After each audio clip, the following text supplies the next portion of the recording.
Alec Lasley joining now from the Hoosier.com, Indiana Rivals. Alec, how's it going?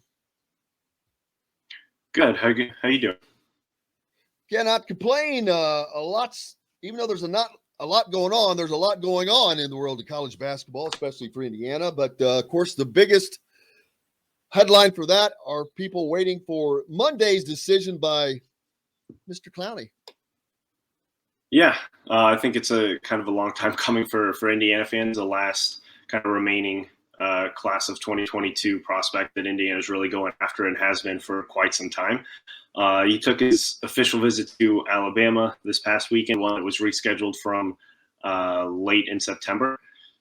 That, by all accords, went really well.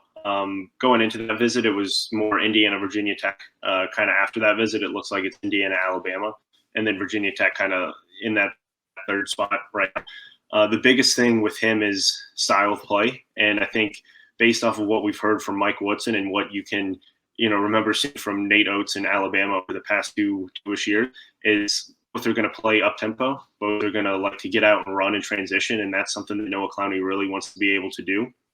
Doesn't really want to be boxed into more of a kind of half-court setting. And I think the biggest thing that really kind of flipped the script for Indiana was having Mike Woodson be able to show Clowney on his visit what he did with Race Thompson and Trace Jackson Davis down in the Bahamas. Because, again, no one knows exactly what the offense is actually going to look like since we haven't really seen a game yet. So that was a big turning point in that recruitment for Indiana and Clowney.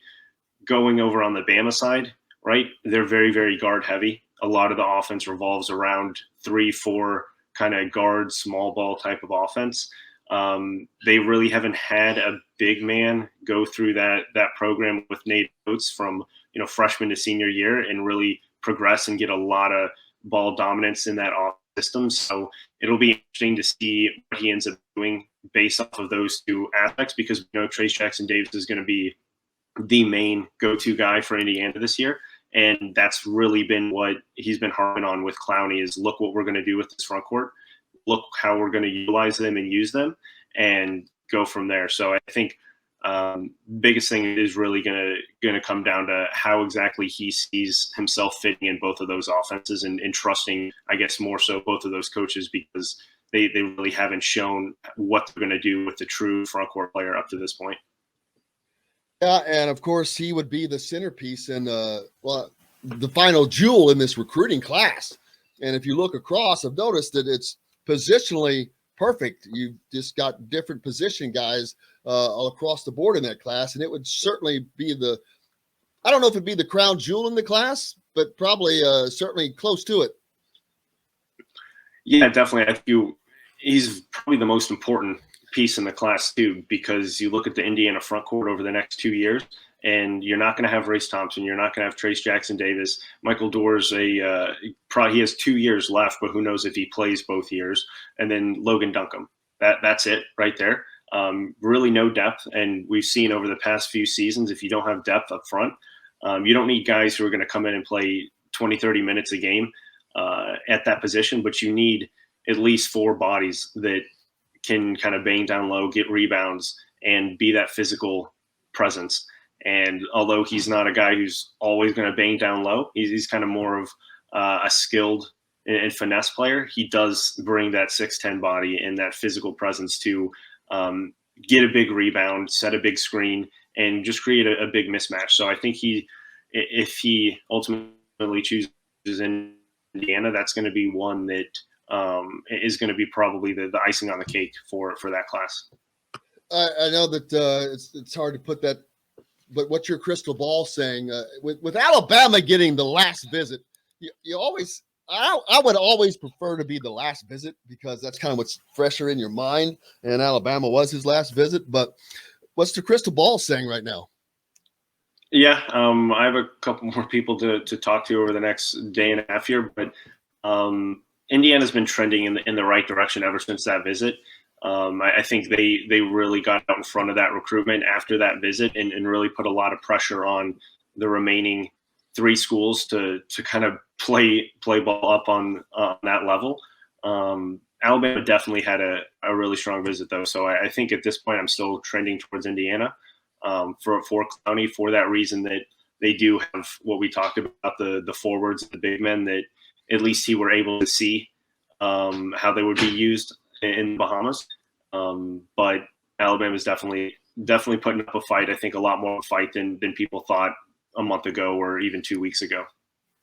Well, I understand. I mean, he would be a crown jewel for them as well, and a little closer to home, being since he's from South Carolina. I'm sure that they're talking that as well. But I would think the NBA experience that Mike Woodson brings would certainly shadow that. Nate Oates is a good coach. He's done a really good job. But as far as NBA and putting guys in the league, he doesn't have a track record of that. So Mike Woodson definitely has a leg up on that in that regard. Yeah, absolutely. And I think the biggest thing, again, is just what Mike Woodson has been able to do already. Noah Clowney still wants to be part of that kind of fanfare. He loved his visit so much because of how much the fans put into that visit for him. And he knows how much basketball means to the state of Indiana and obviously to that program. And he wants to be part of kind of that first class with Mike Woodson. With that 2022 class, all of his players basically coming in and being able to really change the culture and be kind of that springboard for bringing Indiana basketball back to what it should be. With Alabama, obviously, it's always going to play second fiddle behind Alabama football. There's never going to be a difference there. So while the fans do enjoy the basketball program, it's just never going to be the same fandom that Indiana basketball has, and that's another kind of piece that I think Noah Clowney really enjoyed at his Indiana visit. Some other guys as well, J.Q. Roberts, who will be on with us today, a local product here from Bloomington, also recently in on a visit. Yep, he visited Indiana last weekend. Obviously a local guy, so he can kind of come and go as he pleases there to campus, but he's now been on campus, I want to say 3 or 4 times here in the past 2 months. Again, local guy, knows what it means to be part of Indiana basketball, knows kind of that tradition of being the local kid to come through the program. Biggest thing with him is just still very raw in terms of his overall skill set, has a lot of athleticism. A guy who I think a lot of people are reminded of Jordan Geronimo or like an OG Anunoby when they look at him, kind of a 6'8" wing, super raw in terms of his offensive skill set. Defensively, he's there, and athleticism is there. So it's just about him getting more reps, playing more. And this summer, he was very, very promising when he went up against some of the bigger guys. And then this morning ended up getting an offer from Iowa. So a lot of the big time schools are starting to jump in on this recruitment. Indiana, if they keep pushing, I think it's going to be hard to get him away from Bloomington. But again, they have to keep pushing for him because he's going to have a lot of options by the end of his recruitment. And Xavier Booker, of course, at Cathedral, another big time recruit Indiana is chasing with a lot of upside on him. Yep, absolutely. And his visit went extremely well as well. The biggest thing that we talked about before the visit was really how Mike Woodson is starting to use these big men, give them more freedom. And that's the biggest kind of takeaway that talking to some people after that visit that they saw from talking to Mike Woodson. Again, super skilled.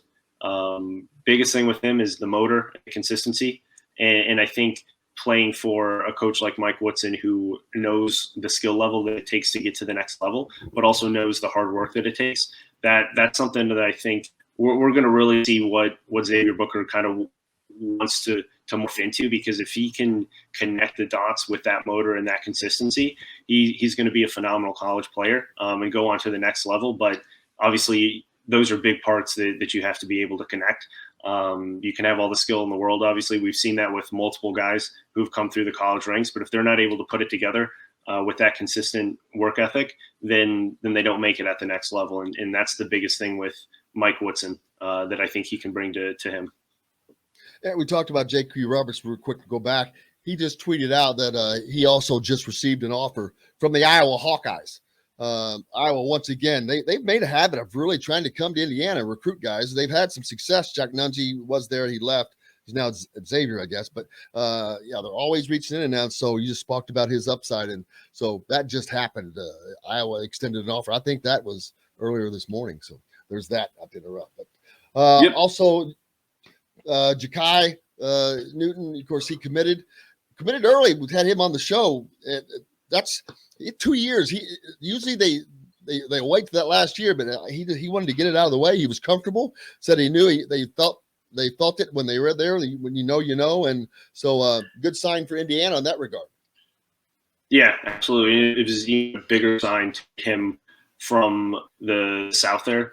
Auburn was doing a lot of work there. Obviously, you have kind of the George Bowl there with Tom Crean utilizing those athletic physical guards that he seems to always get every few classes, kind of fitting that mold for what Newton would bring. But the biggest thing now is Indiana's really now going into other states with whether it's Xavier Rosemond in Atlanta and in Georgia getting Caleb Banks and now Ja'Kai Newton in back-to-back classes, or if it's Kenya Hunter, right, anywhere on the East Coast, you can pretty much throw a dart and he's going to be able to, whether or not they land the kid, be in the last one or two teams that are standing in those recruitments.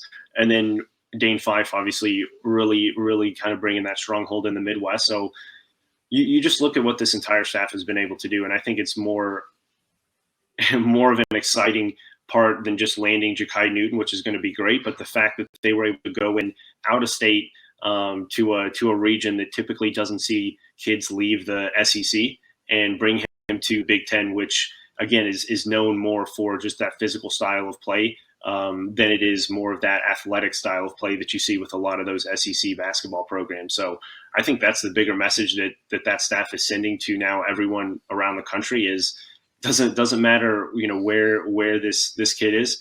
We're going to go into your state, and we're most likely going to be able to take him out of your state if all things fall